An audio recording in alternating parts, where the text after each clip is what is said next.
Good morning. BSc Part 3, Physical Chemistry, paper number 11, topic electromotive force. Chemical cell without a transference. Last time we have already seen the equation of chemical cell without transparent. So chemical cell without transparent is, here is the hydrogen electrode, here is the silver chloride electrode, and both the electrodes are dipped into the HCl solution. So one of the electrode is reversible to cation, that is hydrogen ions in H2 gas, hydrogen ions in HCl gas. So they are reversible to each other, and one of the electrode is reversible to negative ion. So HCl, in HCl there is a Cl negative ions, in AgCl there are Cl negative ions. So Cl ion gets reversed, so that is the reversible to anion, and this is the reversible to cation. So this is the chemical cell without transference, and the equation for EMF EC is equal to E0 AgCl minus 2.03 RT by F, that is equal to 0.0591 log of activity of HCl to the base 10. हे equation आपण मागच्या वेळी बघितलेलं आहे. आणि आता आपण पुढे जातोय concentration cells. So there are two types of concentration cells. One is electrode concentration cell and another is electrolyte concentration cell. So this is the electrode concentration cell which is reversible to cation. हा भाग महत्त्वाचा आहे. Reversible to cation असेल, reversible to anion असेल. तर आपण आता equation बघतो electrode concentration cell reversible to cation. परीक्षेला असा क्वेश्चन विचारला जाऊ शकतो, derive an equation for electrode concentration cell which is reversible to cation. So example of electrode concentration cell, that is lead amalgam PbHg having activity A1. Here another electrode PB amalgam, lead amalgam having activity A2, and both the electrodes are dipped into the one solution which contains PB ions. म्हणजे इथे इलेक्ट्रोडचे activities वेगवेगळ्या असतात. इथे activity A1 आहे, इथे activity A2 आहे, आणि दोन्ही इलेक्ट्रोड एका सोल्युशनमध्ये डीप केले जातात की ज्यामध्ये PB आयन्स असतील. असा जो सेल तयार होतो त्याला आपण म्हणतो electrode concentration cell. And reversible to cation. So lead amalgam PB here, PB ions here, they are reversible. This is the cation, positive ion. This PbHgA2 having PB ions, this is PB, that is reversible to cation. So same electrode PbHg, but different activities A1 and A2. Both the electrodes are dipped into the solution which contains the same ion of the electrode, that is PB ions, and which are reversible to cation at both the electrodes or both the ends. Now first, what is the cell reaction? So at LHS there is oxidation takes place. So LHS side oxidation, that is loss of electrons. So PB having activity A1, it loses 2 electrons to form PB ions. And reduction reaction, RHS la reduction होतं. Reduction reaction, these 2 electrons gained by PB ions. So PB plus 2, it accepts 2 electrons or gained 2 electrons to form PbA2. So on both the sides, PB ions, 2 electrons gets cancelled. And final equation of the electrode concentration cell, that is PB having activity A1 to gives PB having activity A2. So this is the net cell reaction.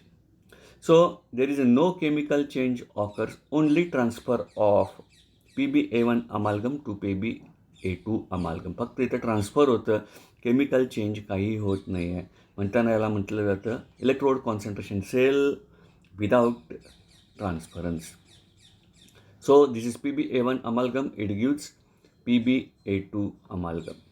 So what happens to the EMF equation? So by considering the reduction potential, आपण प्रत्येक वेळी काय करतो, reduction potential विचारात घेतो, आणि आपला formula EC, EMF of the cell is equal to ER minus EL, that is EMF of the right hand side electrode minus EMF of the left hand side electrode by considering their reduction potentials. So what is the value of ER? ERची value काय आहे बघा. आपण ह्या दोन reactions बघितलेल्या आहेत. आपण बघितलं की राईट हँड साईडला काय होतं, रिडक्शन होतं. राईट हँड साईडची रिॲक्शन आपल्याकडं आहे, ही रिॲक्शन आहे. लेफ्ट हँड साईडची रिॲक्शन आहे, ही रिॲक्शन आहे. तर ER काय होतं बघा.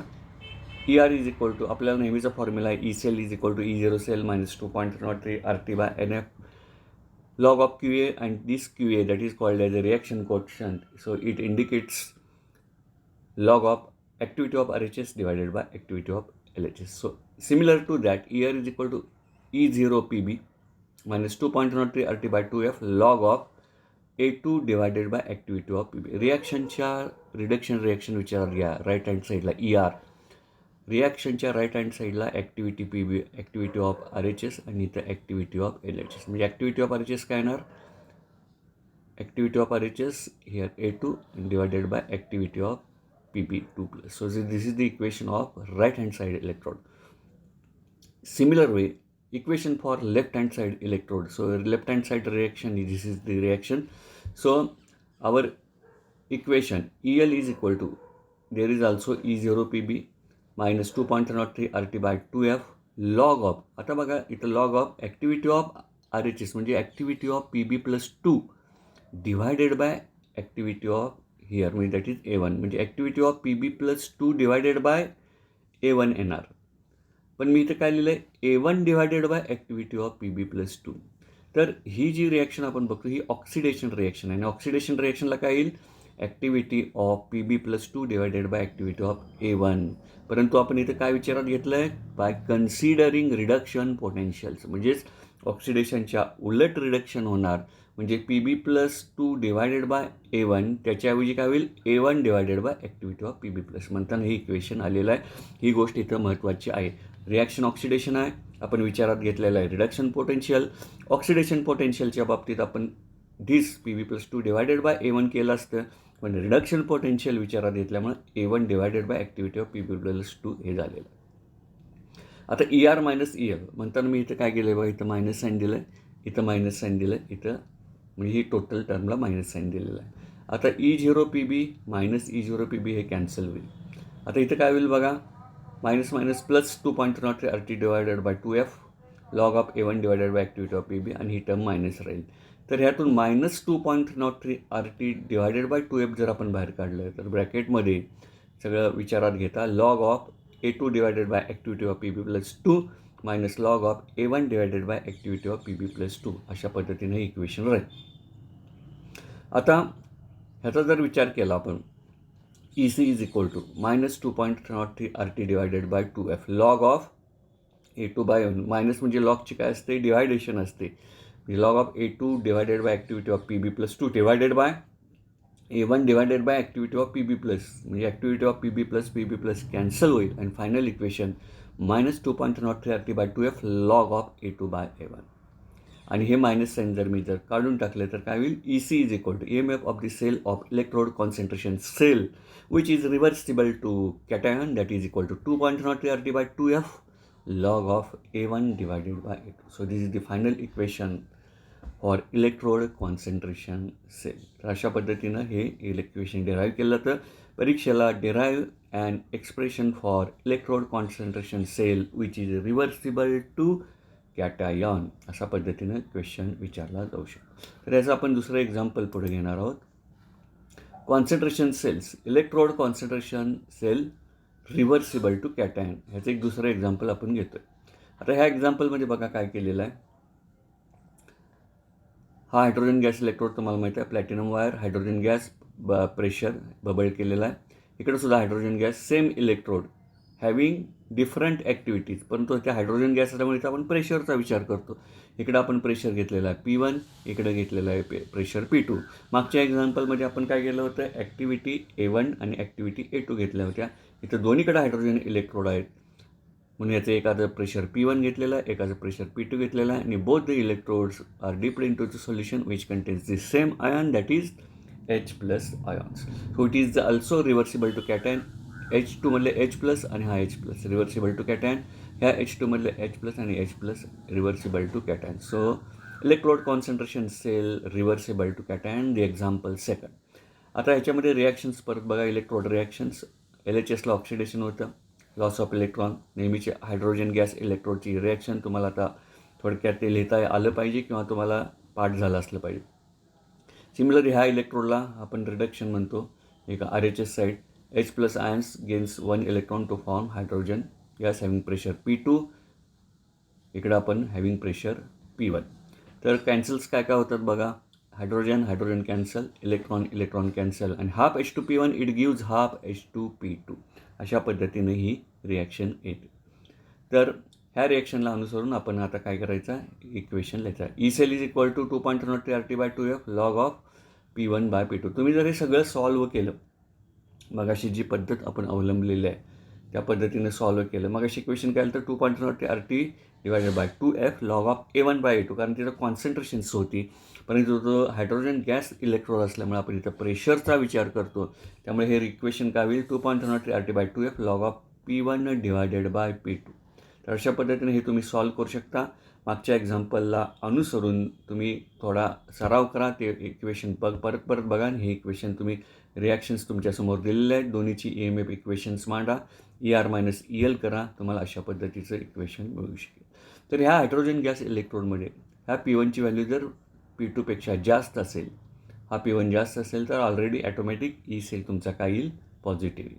So E C is positive, आणि ज्यावेळी ई सी पॉझिटिव्ह असतो त्यावेळी ही जी रिॲक्शन्स आहे, ही नेट सेल रिॲक्शन, ही काय असते, स्पॉन्टॅनियस म्हणजे उत्स्फूर्तपणे घडून येणारी असते. तर अशा पद्धतीने हे दुसरं एक्झाम्पल आहे रिव्हर्सिबल टू कॅटॉन.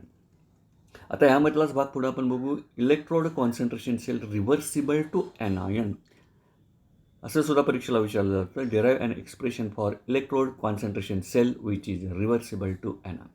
तर ह्याच्यामध्ये आता इथं हायड्रोजन घेतला आहे आपण गॅस इलेक्ट्रोड, इथं आपण क्लोरीन गॅस इलेक्ट्रोड घेतलेला आहे. क्लोरीन गॅस इलेक्ट्रोड बघा, लेफ्ट हँड साईडचा इलेक्ट्रोड आहे platinum chlorine gas, pressure P1. एक राईट हँड साईडचा इलेक्ट्रोड आहे platinum chlorine gas having pressure P2. तर P1 आणि P2 हे काय आहेत, तुमचे प्रेशर्स आहेत.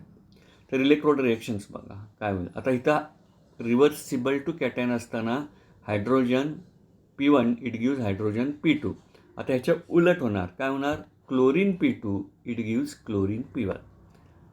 म्हणजेच पॉझिटिव्ह निगेटिव्ह आणि ऑपोजिट टू इच अदर आपण म्हणतो, ह्याच्या उलट सगळ्या प्रक्रिया ह्याच्यामध्ये होत असतात. तर electrode concentration cell reversible to NN. आता Cl2 मधले Cl आणि HCl मधले Cl हे रिव्हर्सिबल आहेत. परत Cl2 मधला Cl आणि ह्या HCl मधला Cl विच इज रिव्हर्सिबल, म्हणजे याला काय म्हणतो, reversible to N. Electrode reactions बघा, ह्या काही वेळा तुम्हाला इलेक्ट्रोड रिॲक्शन लक्षात ठेवावं लागतील, काही वेळा तुम्हाला थोडं पाठांतर करावं लागेल. Chlorine lost one electron to form half molecule of chlorine, and this half molecule of chlorine again accepts one electron to give chlorine aqueous solution. Cancel होतं बघा, त्यामध्ये Cl कॅन्सल होईल, एक इलेक्ट्रॉन कॅन्सल होईल, half chlorine P2 it gives half chlorine P1. आणि याच्यावरून जर equation तुम्ही केलं, म्हणजे सगळे EMF इक्वेशन दोन्हीची म्हणले, किंवा तुम्ही डायरेक्ट सुद्धा लिहू शकता. आता रिॲक्शनच्या राईट हँड साईडला P1 आहे, लेफ्ट हँड साईडला P2 आहे. 2.03 minus 2.03 RT/2F log of activity of RHS divided by activity of LHS हे इक्वेशन आहे. ॲक्टिव्हिटीच्या ऐवजी प्रेशर आलेलं आहे, therefore activity of P2 divided by P1, म्हणजे मायनस साईन काढल्यानंतर ही गोष्ट आपल्याला इथं बघायला मिळेल. तर एक्झाम्पल नंबर 1 जे दिलेलं आहे ह्याच्यामध्ये, त्याचा वापर करून तुम्ही ही इक्वेशन्स व्यवस्थित काय करा, वहीमध्ये सोडवून घ्या. दोन्हीची EMF इक्वेशन्स मांडायची आणि ER-EL करायचे. इथं सुद्धा दोन्हीची EMF इक्वेशन मांडा आणि ER-EL करा. तर ह्या इक्वेशनमध्ये P2 हा जर ग्रेटर असेल तर EC हा पॉझिटिव्ह येतो, हे सरळच आहे. आणि EC ज्यावेळी पॉझिटिव्ह येतो त्यावेळी रिॲक्शन काय असते, स्पॉन्टॅनियस असते. तर अशा पद्धतीनं electrode concentration cell which is reversible to cation आणि रिव्हर्सिबल टू एनायन आपण बघितलेलं आहे. तर ह्या सेल्समध्ये आपण केमिकल सेल विदाउट ट्रान्सफरन्स बघितला, आणि आता ह्या ज्या गोष्टी बघितल्या ह्या इलेक्ट्रोड कॉन्सन्ट्रेशन सेलच्या बाबत बघितल्या, reversible to anion, reversible to cation, आणि पुढच्या भागाला पण इलेक्ट्रोलाइट कॉन्सन्ट्रेशन सेल हे आपण गोष्ट पाहणार आहोत. तर सर्वांना नववर्षाच्या शुभेच्छा. हे नववर्ष तुम्हाला, तुमच्या कुटुंबियांना, सर्वांना आनंदाचे, आरोग्याचे आणि भरभराटीचे जावो ही ईश्वरचरणी प्रार्थना करतो. आणि आज आपण इथं थांबूया. अभ्यास करत राहा, केल्याने होत आहे रे आधी केलेची पाहिजे. धन्यवाद.